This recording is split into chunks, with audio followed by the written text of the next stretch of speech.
Okay, Hako has asked me to do a message before I leave. I've nearly deleted all the videos that I want deleted.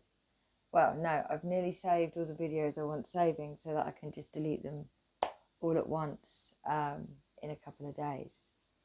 But Glitcher has asked me. I'll show you what I'm looking at right now, and it goes in very well. 25 on my timer. I'm looking at this. It was the HO that caught my eye, actually.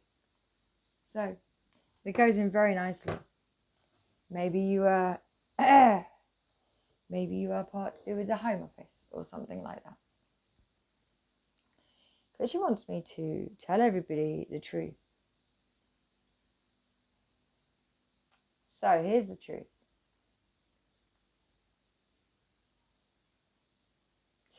The truth is, because apparently everyone's like, oh, she must be scared, really. Yeah, I am.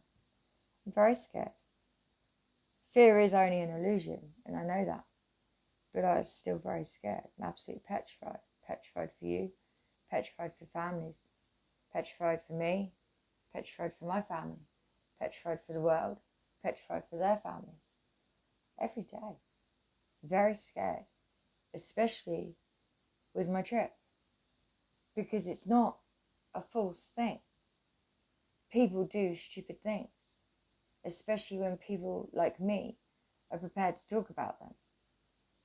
People do stupid things. You know, I went to the park the other day and I left that park in tears. Tears of joy, tears of sadness, because I watched this little girl. Now, her mother was dressed in attire that she would have worn, I guess, if she was still in her own country. I wasn't really paying much attention to their dad, if that's who he was. I wasn't. The little girl caught my eye because although, she wasn't. She was dressed in jeans and a t-shirt. And she was just joyfully doing these little cartwheels all across the grass. And I just kept saying in my mind, hallelujah, actually, because had that little girl been born in a different country or raised in a different country, she may not have been able to do those cartwheels as joyfully as she was in mine. And the tears, they came. And the tears, they didn't stop all the way down the road. I had no sunglasses. This is not like me. I'm usually very good, especially when I'm on that street. I've got a very good poker face when I'm on the street. But this little girl, she brought me to my knees because she was just happily, joyfully just doing these cartwheels all across the grass in the park. And I stopped, I got off the swing, and I watched for a little while in tears of joy. And then I remembered when I was racially abused a few weeks ago at my braider's house. My braider's house. Maybe you go to a braider's house. At my braider's shop, there was a girl. She was from Africa. She wouldn't speak to me because I was white. I had to leave. And then my braider said to me, I'm so sorry. I said, no. I said, I'm sorry. I'm sorry that she felt the need to not want to talk to me while I was waiting. And we were all chatting together because I'm white. I'm sorry.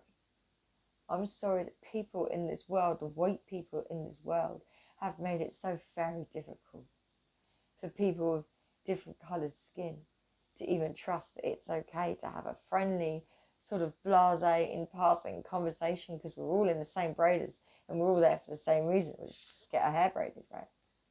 I have mine braided for very different reasons. I need it off my face because I'm autistic. I need it off my face because it keeps it together when I'm energy working. And that day with that child, tears of joy because she was free. And tears of sadness because she had to be free. Tears of sadness because she couldn't do that in her country, but tears of joy because she could do it in mine.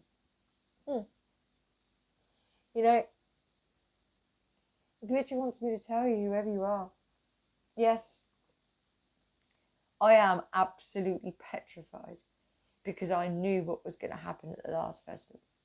I put on my Facebook, you need to up security now. Outside events. I wasn't sure if it was the Queen's Jubilee at the time. I wasn't sure what it was. Worked out it was a place that I was going because of a reason. Because I once said online, and I'll stand by it and I'll say it again, when somebody goes into a building, a this, a that, and feels the need to blow it up and lose their own life, because it's something they've been taught and has been drilled into their mind that is a good thing to do, and they're going to get something from that when they die, right? I feel sorry for that person. Yes, I feel sorry for the people that lose their lives, but I actually feel very, very, very sorry, more so for the person that thinks or thought or was taught that is the way to behave. My heart and soul goes out to that person. And I don't care how many times I've got to say that publicly. I will still say that publicly because it's how I feel. That kid at the festival 2 years ago, 3 years ago, whichever, he was 15, 16 years old and was sent into a group of people to hurt somebody, me, probably, to hurt me, because I'm some sort of non-believer, because I said that what had been people get taught to do and brainwashed to do and radicalized to do is wrong. Because it's wrong. I feel very sorry for all of the people across time that have been brainwashed and radicalized and taught a thing or been led to feel so shit in their life that they have to do shitty things like that. So that nobody heals. So that they keep happening and it keeps happening in the world, and it just brings this horrible oppressed feeling in the world all the time. And why? So superstars can have a fantastic life because they feed off the sadness, etc, etc, etc. I will never change my mind about that. No matter how many people you send to hurt me, I will always feel sorry for the people that think. My heart, my soul, my love goes out to the people that think, all right, I'm going to go and blow something up, or I'm going to go and kill someone because for the cause, because it's the right thing to do, because they've had that pushed into their precious minds. They've been taken over. We are not born to kill. We are born to survive, and I'll say it again and again and again. So yes, 757 on my time then, if that helps you when I look down. So yes, I am very scared. Because I know you want to hurt me. And I know there's lots of different reasons why. I'm absolutely petrified. Petrified for the children at the music event.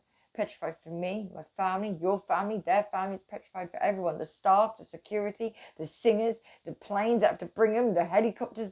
Petrified for everything and everyone. But what you've got to understand is this. I won't back down. I will still go. Because the show must go on. Regardless to what you're going to do to me or want to do to me. If that's what you feel you've got to do, then you do it, sir. Or ma'am. Or both. You do that. It doesn't mean that I'm going to act on that fear. Yes, I'm petrified. Because it's a real thing. Because you've made it. You people have made it a real thing in this world. That people have to be scared that we could walk along the road and something end up blowing up in front of our faces. Because of what you've been taught to do, instead of just allowing the world to live and be, so that those little girls and boys can do cartwheels for the rest of their lives in their own damn countries without having to run, without having to go and search for a better life. You know, we've been able to rely on human rights. And having the right to be human, and the right to enjoy their life without the worry or panic that someone is going to die next to them, die around them, be taken from them, or they're going to be hurt or whatever. My heart and soul will always go out to the people that do these crazy things to innocent lives. It's not your decision to make, it's God's. Whether God is real or not, whether it's my God, your God, whoever's God. The point is, the thing we all do the same is we all believe in